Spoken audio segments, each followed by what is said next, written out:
प्रताप नारायण मिश्र का जीवन परिचय। प्रताप नारायण मिश्र, आपका जन्म बैजे गांव, बेथर, जनपद उन्नाव, बैसवाड़ा, उत्तर प्रदेश में हुआ। जन्म 24 सितंबर 1856, मृत्यु 6 जुलाई 1894। भारतेंदु मंडल के प्रमुख लेखक, कवि और पत्रकार थे।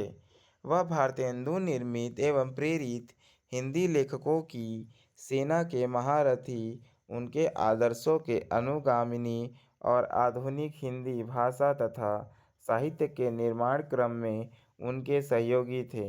भारतेंदु पर उनकी अनन्य श्रद्धा थी। वह अपने आप को उनका शिष्य कहते थे तथा देवता की भांति उनका स्मरण करते थे। भारतेंदु जैसी रचना शैली, विषय वस्तु और भाषागत विशेषताओं के कारण मिश्र जी प्रति भारतेंदु और द्वितीय हरिश्चंद्र कहे जा सकते। जय संकटा प्रसाद मिश्र के पुत्र थे।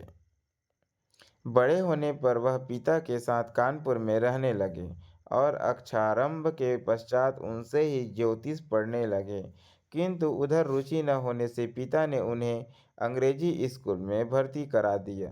तब से कई स्कूलों का चक्कर लगाने पर भी वह पिता की लालसा के विपरीत पढ़ाई लिखाई से विरत ही रहे और पिता की मृत्यु के पश्चात 18-19 वर्ष की अवस्था में उन्होंने उस स्कूली शिक्षा से अपना पिंड छुड़ा लिया। इस प्रकार मिश्र जी की शिक्षा अधूरी ही रह गई, किंतु उन्होंने प्रतिभा और स्वाध्याय के बल से अपनी योग्यता पर्याप्त बढ़ा ली थी। वह हिंदी, उर्दू और बंगला तो अच्छी जानते ही थे, फारसी, अंग्रेजी और संस्कृत में भी उनकी अच्छी गति थी। मिश्र जी छात्रावस्था से ही कवि वचन सुधा के गद्य पद्यमय लेखों का नियमित पाठ करते थे, जिससे हिंदी के प्रति उनका अनुराग उत्पन्न हुआ। लावनी गायकों की टोली में आशु रचना करने तथा ललित जी की रामलीला में अभिनय करते हुए उनसे काव्य रचना की शिक्षा ग्रहण करने से वह स्वयं मौलिक रचना का अभ्यास करने लगे। इसी बीच वह भारतेंदु के संपर्क में आए। उनका आशीर्वाद तथा प्रोत्साहन पाकर वह हिंदी गद्य तथा पद्य रचना करने लगे। 1882 के आसपास प्रेम पुष्पावली प्रकाशित हुई और भारतेंदु जी ने उसकी प्रशंसा की तो उनका उत्साह बहुत बढ़ गया। 15 मार्च 1883 को होली के दिन अपने कई मित्रों के सहयोग से मिश्र जी ने ब्राह्मण नामक मासिक पत्रिका निकाला।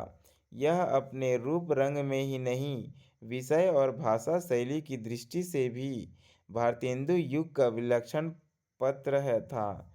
सजीवता, सादगी, बाकपन और फक्कड़पन के कारण भारतेंदु कालीन साहित्यकारों में जो स्थान मिश्र जी का था, वही तत्कालीन हिंदी पत्रकारिता में इस पत्र का था, किंतु यह कभी नियत समय पर नहीं निकलता था।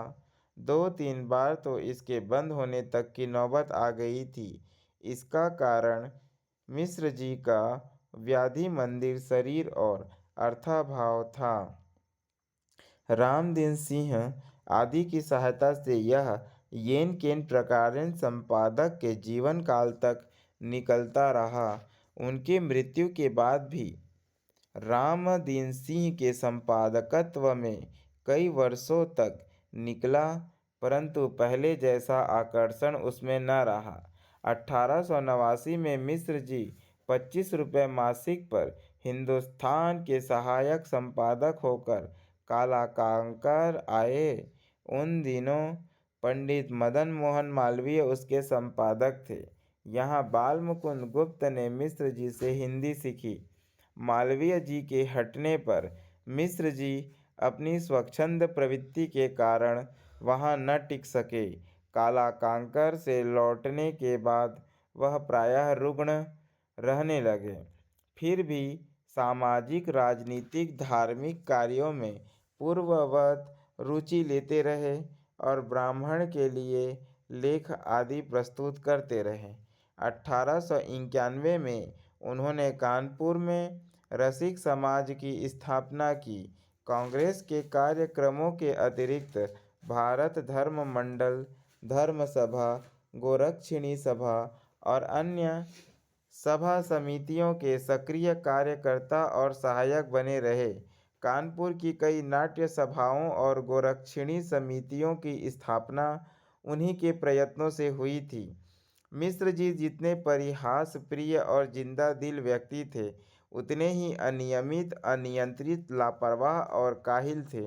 रोग के कारण उनका शरीर युवावस्था में ही जर्जर हो गया था, तो भी स्वास्थ्य रक्षा के नियमों का वह सदा उल्लंघन करते रहे। इससे उनका स्वास्थ्य दिनों दिन गिरता गया। 1892 के अंत में वह गंभीर रूप से बीमार पड़े और लगातार 1.5 वर्षों तक बीमार रहे। अंत में 38 वर्ष की आयु में 6 जुलाई 1894 को 10 बजे रात में भारतेंदु मंडल के इस नक्षत्र का अवसान हो गया। रचनाएं: प्रताप नारायण मिश्र भारतेंदु के विचारों और आदर्शों के महान प्रचारक और व्याख्याता थे। वह प्रेम को परम धर्म मानते थे। हिंदी, हिंदू, हिंदुस्तान उनका प्रसिद्ध नारा था। समाज सुधार को दृष्टि में रखकर उन्होंने सैकड़ों लेख लिखे हैं। बालकृष्ण भट्ट की तरह वह आधुनिक हिंदी निबंधों को, परंपरा को पुष्ट कर हिंदी साहित्य के सभी अंगों की पूर्णता के लिए रचनारत रहे। एक सफल व्यंग्यकार और हास्यपूर्ण गद्य पद्य रचनाकार के रूप में हिंदी साहित्य में उनका विशिष्ट स्थान है। मिश्र जी की मुख्य कृतियाँ निम्नांकित हैं: नाटक गोसंकट, कलि कौतुक, कलि प्रभाव, हठी अमी हमीर, जुआरी खुआरी प्रहसन, संगीत शाकुंतल, कालिदास के अभिज्ञान शाकुंतलम का अनुवाद, निबंध संग्रह, निबंध नवनीत, प्रताप पीयूष, प्रताप समीक्षा। अनुदित गद्य कृतियाँ: राजसिंह, अमर सिंह, इंदिरा, कथामाला, शिशु विज्ञान, राधा रानी, युगलांगुरीय, सेन वंश का इतिहास, सूबे बंगाल का भूगोल, वर्ण परिचय, चरिताष्टक, पंचामृत, नीति रत्न माला बात, कविता, प्रेम पुष्पावली, मन की लहर, कानपुर महात्मय, ब्रैडला स्वागत, दंगल खंड, नृत्यंताम, लोकोक्ति शतक, देवो बरहमन उर्दू। वर्ण विषय: मिश्र जी के निबंधों में विषय की पर्याप्त विविधता है। देव प्रेम, समाज सुधार एवं साधारण मनोरंजन आदि मिश्र जी के निबंधों के मुख्य विषय थे। उन्होंने ब्राह्मण मासिक पत्र में हर प्रकार के विषय पर निबंध लिखे, जैसे घूरे के लत्ता बिने कनातन के डोल बांधे, समझदार की मौत है, आप बात मनोयोग, वृद्ध भव, मुक्ष, हठ अद आदि। मिश्र जी हिंदू हिंदुस्तान के कट्टर समर्थक थे, अतः उनकी रचनाओं में इनके प्रति विशेष मोह प्रकट हुआ है।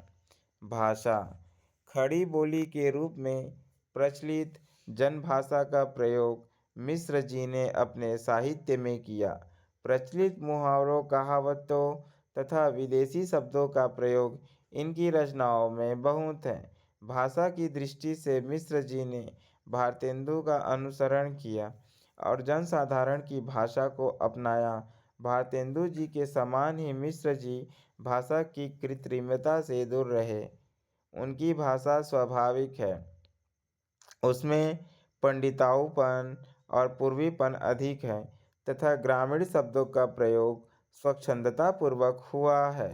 संस्कृत, अरबी, फारसी, उर्दू, अंग्रेजी आदि के प्रचलित शब्दों का भी प्रयोग है। भाषा विषय के अनुकूल है। गंभीर विषयों पर लिखते समय भाषा और गंभीर हो गई है।